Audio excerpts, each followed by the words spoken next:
નમસ્કાર દર્શક મિત્રો, વેલકમ ટુ જન સમૃદ્ધિ ન્યૂઝ। તો ચાલો હવે નિહાળીએ આજના મુખ્ય સમાચાર। જન સમૃદ્ધિ ન્યૂઝ દ્વારા દયાપુર ખાડિયાની જમાલપુરના કાઉન્સિલરોની લીધેલ મુલાકાત। અમદાવાદ મહાનગરપાલિકાની ચૂંટણીમાં ભાજપ દ્વારા જંગી બહુમતી મેળવેલ છે અને કોંગ્રેસ દ્વારા અગાઉની બેઠક કરતા તેમાં વધારો થયેલ છે। જેને સમૃદ્ધિ ન્યૂઝ દ્વારા દરિયાપુર ખાડિયા અને જમાલપુર વિસ્તારના ચૂંટાયેલા અમદાવાદ મહાનગરપાલિકામાં કાઉન્સિલરોની મુલાકાત લઈ આગામી 5 વર્ષમાં પ્રજાલક્ષી કામો કરવા બાબતે કાઉન્સિલરોના મંતવ્યો લેવામાં આવ્યા છે કે જે નિહાળીએ। કોંગ્રેસ પક્ષનો હું આભાર માનું છું। અમારે ચારે ઉમેદવારોને તેમણે મેન્ડેટ આપ્યું, પાર્ટીએ હાઈકમાન્ડનો આભાર માનું છું। સાથે સાથે દરિયાપુરની જનતા જે અમારી ભગવાન છે, દરિયાપુરની જનતાએ 2021માં કોંગ્રેસ પક્ષની પેનલને જીતાડ્યા પછી શિક્ષિત દરિયાપુર, સ્વચ્છ દરિયાપુર, સ્વસ્થ દરિયાપુર અને હેરિટેજ દરિયાપુરનો જે નારા સાથે અમે નીકળ્યા હતા 2005 વર્ષની અંદર સફળતાપૂર્વક અમે તેનું સંચાલન કર્યું।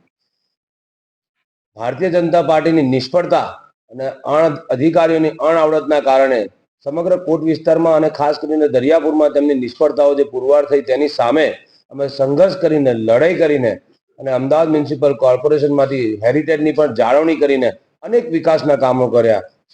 શિક્ષિત દરિયાપુર બનાવવા માટે પણ 800 થી વધારે અમારી કોંગ્રેસ પક્ષની પેનલ દ્વારા વિદ્યાર્થીઓના એડમિશન કરવામાં આવ્યા। બે શાળાઓના રિનોવેશન પાછળ અને બીજી બે એમ ટોટલ થઈને 4 શાળાઓના રિનોવેશન પાછળ 3 કરોડથી વધારે માતબર રકમ કોર્પોરેશનમાંથી અમે ચારે કોર્પોરેટરે ભેગા થઈને અપાવી, જે જનતા સમક્ષ તેની સ્કૂલોને ખુલ્લી મૂકવામાં આવી અને બાળકો હાલમાં ત્યાં અભ્યાસ કરે છે। સ્વસ્થ દરિયાપુરની વાત કરું તો અર્બન હેલ્થ સેન્ટર જે જર્જરિત હાલતમાં હતું તેની પણ પરમિશન લીધી। આશરે 1.5 કરોડથી વધારેની એમાઉન્ટ તેના માટે ફાળવવાની મ્યુનિસિપલ કોર્પોરેશનને ફરજ પડી અને હાલ એનું કામ ચાલુ છે। આવનાર 2 થી 3 મહિનામાં તેને પણ લોકો સમક્ષ લોકાર્પણ કરવામાં આવશે। હેરિટેજ દરિયાપુરની વાત કરું તો હેરિટેજ દરિયાપુરની અંદર મ્યુનિસિપલ કોર્પોરેશનની અણઆવડતની નીતિ, અધિકારીઓની મિલીભગત અને ભારતીય જનતા પાર્ટીના ભ્રષ્ટાચારના કારણે જે પરિસ્થિતિ મુકાઈ, હેરિટેજ દરિયાપુરની જાળવણી કરવામાં જે ઉણપ રાખવામાં આવી એની સામે અમે લડત આપીને અંતે નક્કી કરવા માટે એ લોકોને મજબૂર કર્યા કે હેરિટેજની જાળવણીમાં જે પણ ગેટ હોય કે ચબૂતરા હોય, જૂની પ્રોપર્ટીઓ છે, જે ખરેખર હેરિટેજની જાળવણી, કેમ કે ભારતીય જનતા પાર્ટી હંમેશા વાહ ને સર્ટિફિકેટ ને world certificate, world heritage city અનેક પ્રકારના સર્ટિફિકેટ લેવાની, મોટી મોટી જાહેરાતો કરવાની, પ્રજાના પૈસા, ટેક્સના પૈસા વેડફવાના, આના સિવાય કોઈ બેદારી નીતિ કરી જ નથી। એટલે અમે ખરા અર્થમાં હેરિટેજની જાળવણી કરી। અમારા ચારે કોર્પોરેટરના બજેટમાંથી આશરે 32 થી વધારે ગેટ અમારા સમગ્ર વિસ્તારના દરિયાપુર વોર્ડની અંદર દરેક પોળોમાં બનાવ્યા। હેરિટેજ ચબૂતરાનો વિકાસ કર્યો, મંદિરો પાસે ગેટ બનાવડા, અનેક જગ્યાએ જે હેરિટેજની જરૂર હતી, 2 ગ્રેડ હતી, 3 ગ્રેડ હતી, બધી જગ્યાએ અમે વિકાસ કર્યો। અલ્ટિમેટલી આ જનતાએ જ્યારે જોયું કે 5 વર્ષના જે કાર્યકાળ દરમિયાન જે જનતા સમક્ષ કરોડો રૂપિયાનું કામ કર્યું, એના ફળ રૂપિયા જનતાએ મબલક વોટ સાથે બાકી પેનલને 6000 થી વધુ મતથી જીતાડીને ઇતિહાસ સર્જી આપ્યો છે। 5 વર્ષમાં અમારું જે શિક્ષિત દરિયાપુરનું જે લક્ષ્ય હતું એ મહદ અંશે અમે 30-40% સફળ કર્યું છે। કેમ કે આ એક બહુ લાંબો ગાળો છે। સાક્ષરતા અભિયાન એ કોઈ 1-2 વર્ષ કે 5 વર્ષનું, એને 10-10, 15-15 વર્ષ લાગી જાય છે। આવનાર સમયમાં 100% સાક્ષર દરિયાપુર કઈ રીતે બને, દરેક ઘરમાંથી એક બાળક કઈ રીતે ભણીને બહાર નીકળે, તે સમગ્ર ઘરનો ઉદ્ધાર કરે, એ અમારું સૌ પ્રથમ લક્ષ્ય છે। સૌથી પહેલા તો ખાડિયાની પ્રજાનો ખૂબ ખૂબ આભાર કે જેણે કોંગ્રેસની પેનલને અમને જીતાડ્યા છે। હવે અમારી પરીક્ષા શરૂ થઈ છે। અત્યાર સુધી અમે એમની સાથે જનસંપર્કમાં રહ્યા, એમના બધા પ્રશ્નો સાંભળ્યા છે। હવે અમારે એમનું ઋણ ચૂકવવાનું છે। એમના પ્રશ્નોને વાચા આપીને એમને જે ફેસિલિટીઓ નથી મળી એ બધી ફેસિલિટીઓ એમને પાછી આપવા માટે, જેમ કે પ્રાથમિક ફેસિલિટી, ઘણી બધી ફેસિલિટી, સૌથી પહેલા તો સવારે ઉઠે ને ત્યારથી પાણીનો સૌથી મોટો પ્રશ્ન છે। આખા અમદાવાદ શહેરમાં 2 ટાઈમ પાણી મળે, ખાડિયા વોર્ડને ખાલી 1 ટાઈમ મળે છે અને એના પર ઘણા બધા રીઝન છે, કારણ કે ખાડિયામાં જેટલી ફેસિલિટી ઓછી થાય એટલું ખાડિયાનું કોમર્શિયલ વધી શકે, માટે આ વસ્તુ થઈ રહી છે। અને એટલા જ માટે અમે સૌથી પહેલો પ્રયાસ એ કરીશું કે જે ખાડિયાની જનતા છે એને ફેસિલિટી ભરપૂર આપીશું, જેનાથી ખાડિયાની પ્રજા હવે ખાડિયાને છોડીને જાય નહીં અને કોમર્શિયલ અટકે। બીજું પણ બેન, દારૂના અડ્ડાઓ બહુ ચાલી છે, સટ્ટાના બજારો ચાલી છે, તો એના માટે શું આયોજન છે?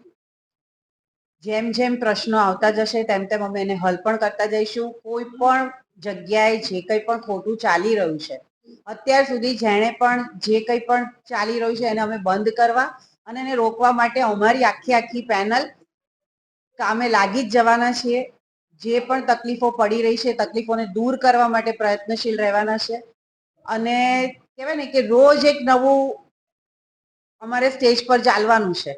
હજી ખાડિયામાં 55 વર્ષના ઇતિહાસમાં પહેલી વાર અમે લોકો કોંગ્રેસની પેનલ આવી છે એટલે અમને ડગલે ને પગલે કાંટા પણ મળવાના છે અને ઘણી બધી તકલીફો પણ મળવાની છે, પણ અમે બધી તકલીફોને પાર કરી અને એમને બતાવીશું કે ચૂંટેલો પ્રતિનિધિ તમારું કેટલું કામ કરી શકે. એ કામને અમે પૂરું કરવા પ્રયત્ન કરીશું. હું ડોક્ટર નાઝીન વસીમ ઠાકોર. અમે જમાલપુર વોર્ડમાંથી પેનલ સાથે ચૂંટાઈને આવેલા છીએ. અમે બહુમતીથી લીડ કરીને આવ્યા છે. અમે 26,000ની મેં મહિલામાં સૌથી વધારે લીડ કરી છે અને ખૂબ બહુમતીથી જનતાએ અમને પ્રતિસાદ આપીને ખૂબ વોટ આપીને બહુ પ્રેમથી કોંગ્રેસની પેનલને બહુમતીથી જીતાડ્યા છે અને હું જમાલપુરની જનતાનો ખૂબ ખૂબ ખૂબ આભાર માનું છું. પહેલા અમે કીધું જ છે પ્રચારમાં કે અમે બહુ એજ્યુકેટેડ છીએ. મારી જોડે જે સાનિયા પઠાણ છે મારી કેન્ડિડેટ એ ટીચર છે, હું પોતે ડોક્ટર છું, એટલે અમે બંને કેન્ડિડેટ એજ્યુકેટેડ છે અને અમારી જોડે જે ફૈઝભાઈ મારફતિયા છે એ 30-40 વર્ષથી કોંગ્રેસ પાર્ટીમાં કામ કરી રહ્યા છે અને મુસ્તાકભાઈ ખાદીવાલા જે અમારા કોર્પોરેટર છે જે 2 ટર્મ કરી ચૂક્યા છે કોંગ્રેસ પાર્ટીમાંથી. તો અમારી ટીમ મજબૂત છે એટલે જનતાએ અમારી ઉપર વિશ્વાસ મૂકીને અને અમને ફરી બહુમતીથી લાવ્યા છે. તો અમે જમાલપુરનો વિકાસ કરવામાં જમાલપુરને જેટલું બન પડે એટલું બધું વિકાસ કરી અને જે બી પ્રજાને આ લક્ષ્ય પ્રશ્નો છે એ હલ કરવાનું, પ્રજાની વચ્ચે રહીને અમે એમના પ્રશ્નો હલ કરી શકીએ એવી અમારી એ છે. બીજું કે હું ડોક્ટર છું, મને ખબર છે કે પ્રાઇમરી અર્બન હેલ્થ સેન્ટરમાં જે યોજનાઓ ચાલે છે કે જે આરોગ્યલક્ષી સેવાઓ ઓછી પડે છે અને જે લોકો સુધી નથી પહોંચી શકતી એ અમારા ફિલ્ડમાં મેં 20 વર્ષથી મેડિકલ ફિલ્ડમાં કામ કરેલું છે. તો એનો બેનિફિટ અમારી જમાલપુરની પ્રજાને પહોંચે અને દરેકને એનો લાભ થાય એ પહેલો મારો કદમ રહેશે.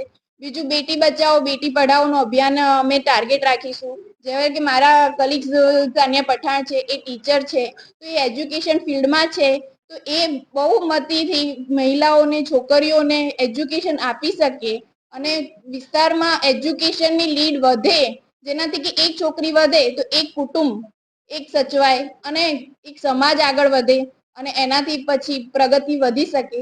તો અમારું મોટિવ એક તો એજ્યુકેશન ઉપર વધારે રહેશે અને બીજું આરોગ્યલક્ષી સેવાઓનું વધારે રહેશે.